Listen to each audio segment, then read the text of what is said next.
कृषी क्षेत्रातल्या प्रयोगांना चालना देण्यासाठी पुढील वर्षापासून राज्यस्तरावर महाराष्ट्र ॲग्री हॅकेथॉन घेतलं जाईल आणि त्यातील पहिला पुरस्कार दिवंगत नेते अजित पवार यांच्या नावाने दिला जाईल अशी घोषणा मुख्यमंत्री देवेंद्र फडणवीस यांनी केली। पुणे ॲग्री हॅकेथॉनच्या कार्यक्रमानंतर आयोजित पत्रकार परिषदेत ते बोलत होते। शेतकऱ्यांच्या कर्जमाफीबाबत माहिती देताना सरकारची अंतिम तयारी टप्प्यात असून 30 जूनपूर्वी कर्जमाफी केली जाईल असं त्यांनी सांगितलं।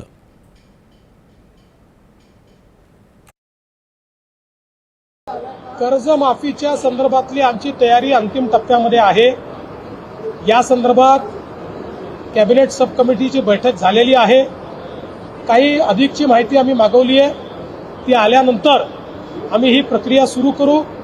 30 जूनपूर्वी कर्जमाफी आम्ही करणार आहोत। आंतरराष्ट्रीय परिस्थितीमुळे कांद्याची निर्यात थांबल्यानं शेतकरी अडचणीत आहेत। यावर मार्ग काढत केंद्र सरकारनं 12.5 रुपये दरानं कांदा खरेदी सुरू केली असून यामुळे शेतकऱ्यांना नक्कीच दिलासा मिळेल असं मुख्यमंत्री म्हणाले। मराठा आरक्षणाबाबतही त्यांनी भाष्य केलं। ही प्रोसेस सर्वोच्च न्यायालयाच्या निर्णयानुसार केली जाते।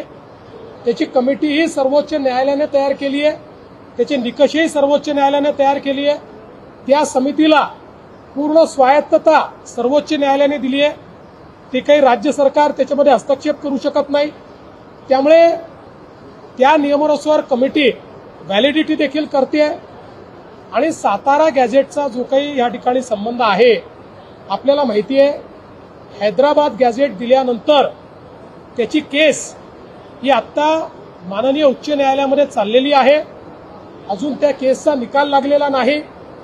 त्यामुळे कंटेम्प्ट ऑफ कोर्ट कुठेही होऊ नये या दृष्टीनं त्या ठिकाणी आमच्या लॉ अँड ज्युडिशरी डिपार्टमेंटने जे काही सल्ला दिलेला आहे त्या सल्ल्यानुसार आम्ही काम करतो।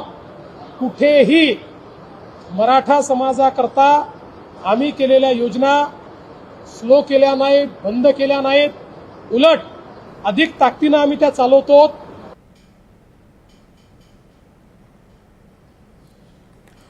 पुणे महानगरपालिका आणि